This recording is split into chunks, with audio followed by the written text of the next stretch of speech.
بسم الله الرحمن الرحيم. الحمد لله رب العالمين والعاقبة للمتقين والصلاة والسلام على سيد الأنبياء والمرسلين محمد وعلى آله وأصحابه أجمعين. أما بعد فأعوذ بالله من الشيطان الرجيم. بسم الله الرحمن الرحيم. ثم آتينا موسى الكتاب تماما على الذي أحسن وتفصيلا لكل شيء وهدى ورحمة لعلهم بلقاء ربهم يؤمنون. وهذا كتاب أنزلناه مبارك فاتبعوه واتقوا لعلكم ترحمون. صدق الله مولانا العلی العظیم. بڑی جامع دو یہ آیتیں ہیں، اور اس سے پہلے جو مضمون تھا اللہ پاک نے بیان کیا تھا وہ 9 باتوں کا حکم دیا تھا، جس میں فرمایا تھا کہ اللہ کے ساتھ شرک نہ کرنا، والدین کے ساتھ احسان کا، خیر کا، سلوک کا، اچھا معاملہ کرنا، اور فرمایا تھا کہ گندی باتوں کے قریب نہ جانا، اولاد کو قتل نہ کرنا. اللہ نے فرمایا تھا کہ یتیم کے مال کے قریب نہ جانا، وعدے کو پورا کرنا، اور پھر آخر میں 9 باتیں گنانے کے بعد فرمایا کہ اللہ تم کو ان باتوں کی وصیت کرتا ہے.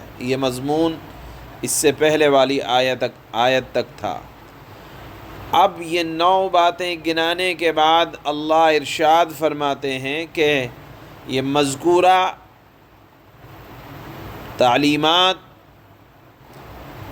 یہ صرف امت محمدیہ پر ہی واجب نہیں ہے ان کی پابندی کرنا، یا یہ کوئی نئے احکامات اللہ نے نئے عطا فرمائے، بلکہ اللہ تعالی ہمیشہ سے انبیاء کی واسطے سے نیک احکامات اور برائی سے بچنے والے احکامات اللہ تعالی دیتے رہے. یہ قرآن کوئی نئی کتاب نہیں ہے، بلکہ اس سے پہلے بھی مختلف انبیاء پر مختلف زمانے میں مختلف آسمانی کتابیں نازل ہوئیں. چنانچہ یہاں تذکرہ ہے ثم آتینا موسیٰ الکتاب تماما، ہم نے موسیٰ کو بھی کتاب دی تھی جس سے اچھی طرح عمل کرنے والوں پر نعمت پوری ہوئی.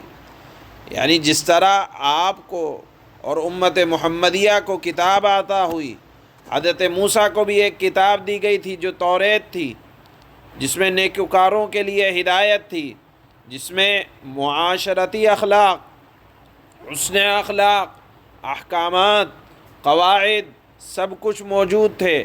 لوگوں کی آخرت کی نجات کے طریقے اللہ تعالیٰ نے اس میں ارشاد فرمائے تھے، اور دنیا کی سہولتیں کیسے عطا ہوں اللہ نے اس میں بیان فرمائی تھی. اور اس کے بعد توریت کو مکمل کرنے کے لیے اللہ تعالیٰ نے انجیل بھی نازل فرمائی. حضرت عیسیٰ علیہ السلام پر اللہ نے فرمایا کہ اس میں بھی اسی طرح کی ہدایتیں اور وصیتیں تھیں.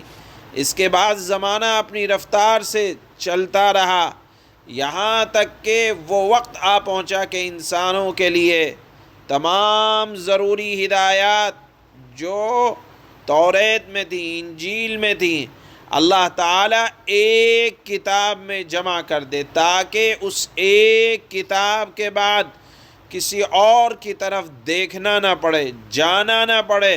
ہر حالت میں خوشی کی حالت ہو، غم کی حالت ہو، کچھ سوچنا ہو، عالم میں غور کرنا ہو، تو اللہ نے فرمایا کہ ایک ایسی کتاب جو ہر زمانے کے ہر حالت کے لیے جس سے ضروری احکام نکلتے چلے آئیں، ضرورت تھی ایسی کتاب کے نازل ہونے کی، تو اللہ تعالیٰ نے فرمایا ایسی ضرورت کو مکمل کرنے کے لیے اللہ تعالیٰ نے قرآن کو نازل کیا اور فرمایا احسن و تفصیلا لکل شیء۔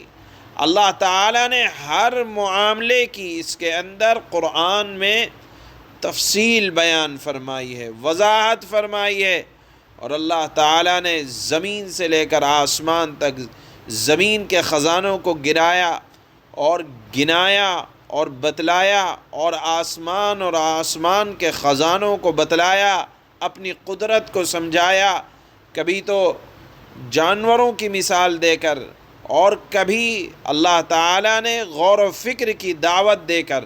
بہرحال اللہ نے فرمایا کہ یہ بڑی مبارک کتاب ہے، یہ قرآن مبارک کتاب ہے۔ دیکھیے مبارک اس کو کہا جاتا ہے، برکت والی، کہ جو دیکھنے میں تو محدود ہو۔ قرآن آپ کو ایک جلد کے اندر دکھ سکتا ہے، لیکن اس کی برکتیں جو اس سے واضح ہوتی ہیں وہ ایسی ہیں جو کبھی ختم نہ ہوگا، نہ ختم ہوں گی۔ مثال کے طور پر آپ ایک چیز نوٹ کریں اور غور کریں کہ زمانے سے آپ قرآن پڑھتے سنتے چلے آئے ہیں، لیکن جب کوئی قاری قرآن بہترین انداز میں پڑھتا ہے تو دل چاہتا ہے کہ یہ خاموش نہ ہو، دل موہ لیا جاتا ہے۔ در حقیقت وہ قرآن کی برکت ہے جو اپنے اندر کشش رکھتی ہے۔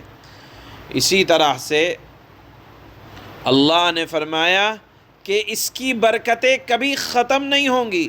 آپ کوئی کتاب پڑھنا شروع کریں، ایک مرتبہ مکمل کر لیں گے، آپ کا دل نہیں چاہے گا کہ ہم دوبارہ پڑھیں، لیکن جو قرآن پڑھنے کا عادی ہوتا ہے، تجربے سے یہ بات ثابت ہے کہ جب تک وہ تھوڑا سا صبح میں قرآن نہ پڑھ لے اس کو چین نہیں ملے گا۔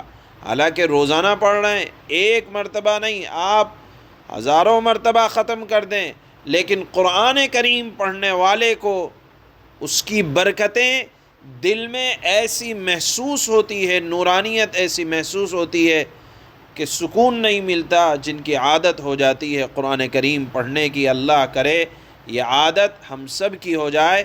اللہ نے فرمایا کہ انسانوں کی ہدایت کے لیے اللہ تعالیٰ نے یہ کتاب نازل کی ہے۔ اس کا خاصہ یہ ہے، اس کی خصوصیت یہ ہے کہ اس کی خیر و برکت کبھی ختم نہ ہوگی جب تک دنیا قائم ہے۔ قرآن انسان کی رہنمائی اور ہدایت کرتی رہے گی۔ جب بھی قرآن میں غور کیا جائے گا، دنیا کے نئے نئے مسائل کا حل اللہ تعالیٰ نے فرمایا تفصیلا لکل شیء، کہا تفصیلا لکل شیء، ہر ایک مسئلے کا حل۔ چنانچہ غور و فکر کرنے والوں کو، قرآن کریم کی آیتوں میں غور و فکر کرنے والوں کو دنیا کی عجیب عجیب قدرت جو اللہ نے اس میں چھپا کر رکھی ہے، آئے دن اس کا مشاہدہ کرتے رہتے ہیں۔ چنانچہ اخیر میں فرمایا اللہ نے کہ جب بھی اس کی طرف کوئی انسان رجوع کرے گا اور عمل کے ارادے سے کرے گا تو اللہ تعالیٰ اس کے لیے رحمتیں اور برکتیں نازل کرتے چلے جائیں گے۔ اسی کو فرمایا کہ وَہُدًى، قرآن ہدایت والی کتاب ہے، وَرَحْمَةً، اور قرآن ایسی کتاب ہے جس کے پڑھنے سے رحمت نازل ہوتی ہے۔ آپ دیکھیں کہ قرآن کریم کو پڑھنا اور عمل کرنا اور سمجھنا، یہ وہ تمام چیزیں ہیں جو اللہ کی رحمت کو متوجہ کرنے والی ہیں۔ افضل الذکر کہا گیا ہے قرآن کریم کے پڑھنے والوں کو۔ اسی لیے اگر معمولات جو اکابرین دیا کرتے تھے، اگر قرآن کریم کی تلاوت سے چھوٹ جایا کرتا تھا تو کہتے تھے کہ قرآن پڑھنے والوں کے لیے اگر رعایت کر دی جائے تو حرج نہیں، کیونکہ قرآن پڑھنا خود ایک ذکر ہے۔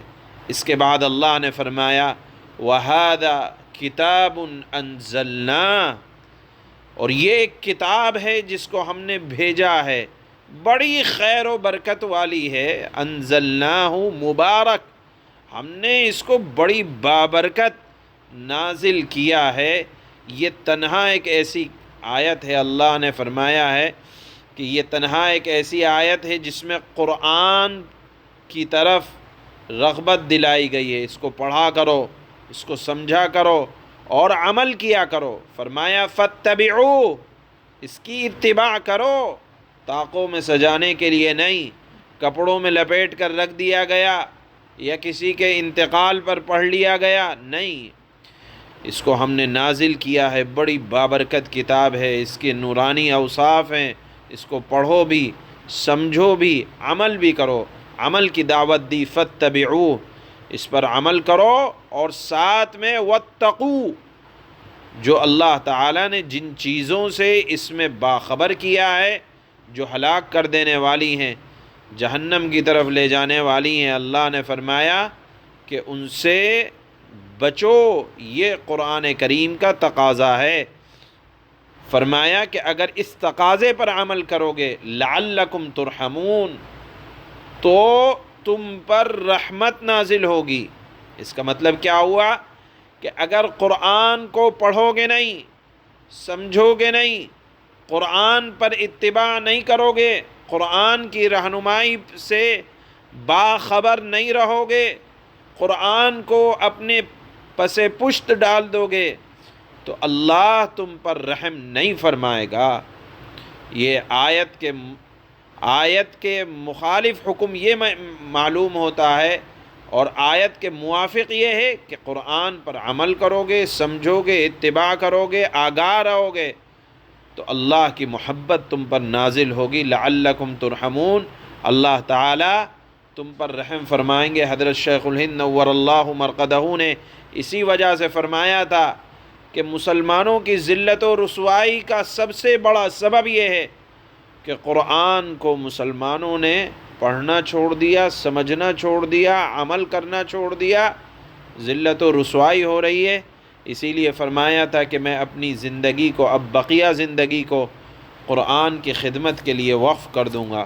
بہرحال یہ آیت میں اللہ نے ایک اصول سمجھا دیا کہ اگر تمہیں اللہ کی محبت چاہیے تو قرآن سمجھو اور اس پر عمل کرو، اور اس کی بتائی ہوئی باتوں سے باخبر رہو۔ اللہ فرماتے ہیں ثم آتينا موسى الكتاب تماما على الذي أحسن وتفصيلا لكل شيء وهدى